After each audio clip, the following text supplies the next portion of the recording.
Começando aqui, gente, a nossa sétima aula.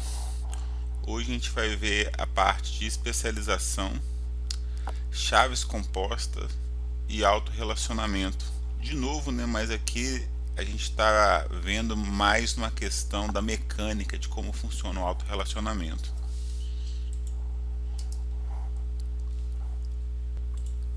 Então aqui como exemplo para a gente aprender, trouxe um caso de uso aqui, ó. Considere que um funcionário de um hospital possui as seguintes características, né, os seguintes atributos: ID, nome, sobrenome e função. Um funcionário que tem a função de médico do hospital possui adicionalmente, né, mais atributos, que é o CRM, que é um código do Registro Regional dos Médicos, e uma especialidade, se ele é cardiologista, neurologista. Um funcionário que tem a função de enfermeiro possui adicionalmente um COFEN, que é a mesma coisa do CRM, só que para enfermeiro, chama COFEN. E um setor, é um setor que esse enfermeiro trabalha, se ele trabalha na pediatria, na UTI. Já funcionários administrativos possuem adicionalmente apenas o cargo, se ele tem um cargo de tesoureiro, se tem um cargo de office boy, se tem um cargo de gerente administrativo. Então a gente tem essa situação aqui para implementar, né? Então todos os funcionários, ó, têm esses atributos aqui em comum: ID, nome, sobrenome, função. O médico tem esses dois adicional, o enfermeiro esses dois adicional e o administrativo só esse adicional. Como é que a gente desenvolve isso aqui, né? Como é que a gente modela essa situação aqui que é bem comum de acontecer? Bom, tem três formas da gente estar modelando isso. É o tabelão, múltiplas tabelas e a especialização. Então agora eu vou estar trazendo para vocês cada uma dessas formas. Primeira, que é o tabelão, é a gente criar uma única tabela que tenha todos os atributos de todas as funções diferentes, né? Então a gente vai criar uma tabela, na mesma tabela vai ter esses quatro, esses dois e esse aqui. É o que está acontecendo aqui, ó. Tem o nome, sobrenome, o CRM, a função, COFEN, especialidade, o cargo, o setor. Um tabelão tem tudo. E aqui eu estou trazendo uma forma de relação, né, que é com endereços aqui, porque esse relacionamento aqui com funcionários é interessante aqui para a gente ver como é que ele se comporta, como é que cada uma das três técnicas se comporta. Então, nesse modelo aqui, né, é o modelo mais amador, ó, geralmente quando a pessoa está começando a aprender banco de dados e aprende meio que sozinho ali, sem nenhuma técnica, usa esse modelo aqui. É utilizado por pessoas com pouca experiência em implementação de bancos de dados e raramente é usado em empresas. Por que, né, que raramente é usado em empresas? Por causa disso daqui, ó.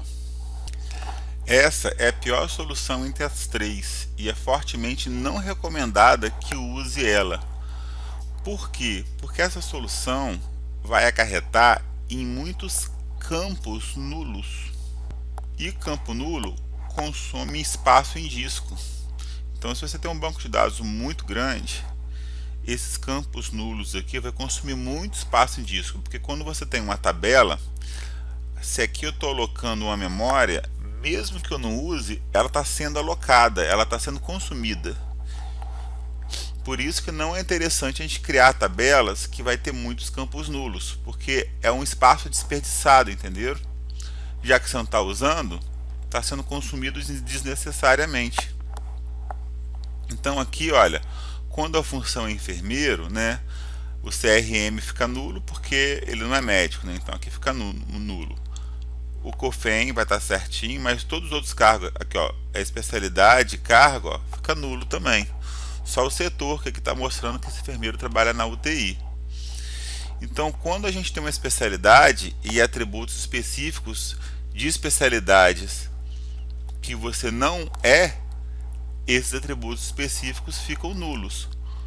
O médico aqui, por exemplo, ó, o Pedro Henrique, o COFEN dele é nulo, o cargo dele é nulo, o setor dele é nulo, porque isso aqui são atributos apenas de enfermeiro e técnicos administrativos.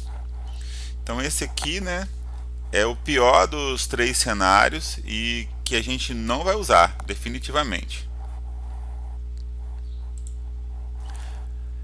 Já o segundo método é o método de múltiplas tabelas. Então nesse método aqui, olha, ao invés de eu ter um tabelão funcionário, não, eu vou ter três tabelas, porque eu tenho três tipos, né, administrativo, médico e enfermeiro. Então para cada um desses tipos, eu vou usar uma tabela diferente, com a chave primária diferente. Então administrativo, né, repara que aqui já não tem a função, né, porque a função virou uma tabela só. Então o médico, a função médico tem uma tabela só para ele. A função enfermeiro tem uma tabela só para ele e a função administrativa tem uma tabela só para ele. Então aqui a gente já tirou a função. E foi criado um para cada um tem a sua própria chave primária. Dessa forma aqui a gente está economizando aqueles campos nulos, né? A gente não está usando, porque o administrativo, olha, vai usar tudo sempre. Porque aqui dentro do administrativo não tem mais CRM, não tem mais especialidade, não tem mais COFEN, então sempre vai estar usando tudo. O médico a mesma coisa, o enfermeiro a mesma coisa. Esse método aqui de múltiplas tabelas é o método mais usado no mercado hoje. Então se for trabalhar em alguma empresa de desenvolvimento aí, provavelmente vai estar usando essa ideia aqui de múltiplas tabelas. Só que uma desvantagem aqui, gente, essa ideia aqui, né, da gente usar vários endereços, ó. Caso o modelo anterior, a gente tinha um endereço só para todos os funcionários. Aqui a gente precisa de vários. Por quê? Vamos supor aqui um caso de um médico. É um médico chamado Pedro Henrique. Aí o Pedro Henrique, né, tem que ter um endereço no nosso sistema. Se houvesse um endereço só para todos, as chaves primárias aqui tinham que estar aqui como chave estrangeira. E se fosse um médico, a chave estrangeira aqui de enfermeiro e de administrativo estariam nulas. Então, para a gente não ter que colocar esses campos nulos, nós criamos um endereço para cada um. E o ruim é exatamente isso, né? Que a gente tem que criar conjuntos de entidades exclusivos para determinados tipos de relação.